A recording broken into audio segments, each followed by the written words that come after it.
अब हम सब ये तो जानते ही हैं कि अगर हमें 64 की ताकत 1/3 दी हुई हो तो ये बराबर होता है 64 के क्यूब रूट के।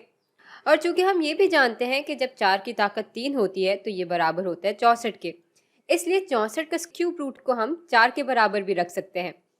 अब इसकी मदद से हम बहुत मुश्किल फ्रैक्शनल एक्सपोनेंट्स को समझने की कोशिश करेंगे।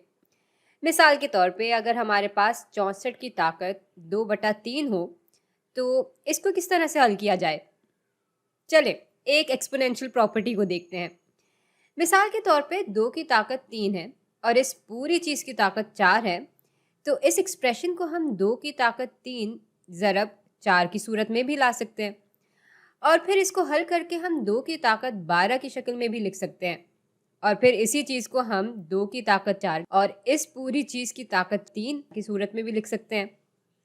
तो इस प्रॉपर्टी को यहाँ पे लगाते हैं। अब इस चीज़ को हम 64 की ताकत 1/3 और इस पूरी चीज़ की ताकत 2 की सूरत में ला सकते हैं।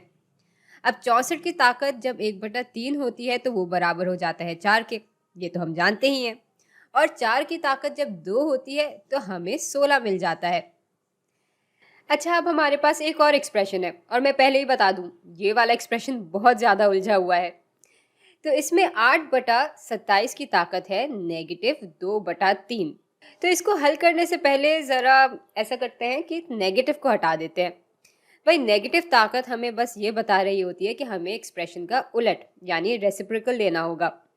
इसका उलट होगा 27/8 और इसकी ताकत फिर हो जाएगी +2/3।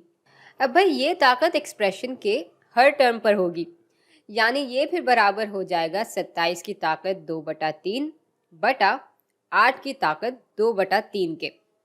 अच्छा, अब ये वाली प्रॉपर्टी अगर हम यहाँ लगाते हैं तो ये चीज़ बराबर हो जाएगी 27 की ताकत 1/3 और इस पूरी चीज़ की ताकत 2 के, और ये टर्म बराबर हो जाएगी 8 की ताकत 1/3 और इस पूरी चीज़ की ताकत 2 के। चलें अब इसको हल करते हैं। 27 की ताकत 1/3 है तो असल में हम 27 का क्यूब रूट ले रहे होंगे, यानी ऐसी कौन सी कदर है जिसको जब हम 3 दफ़ा उसी से ज़रब दें तो हमें 27 मिल जाए। भाई वो कदर है 3, और 3 का स्क्वायर बराबर होता है 9 के। अच्छा, इसी तरह 8 का क्यूब रूट बराबर होता है 2 के और 2 का स्क्वायर बराबर होता है 4 के, और यूं ये पूरी चीज़ हल होकर बराबर आ जाती है 9/4 के।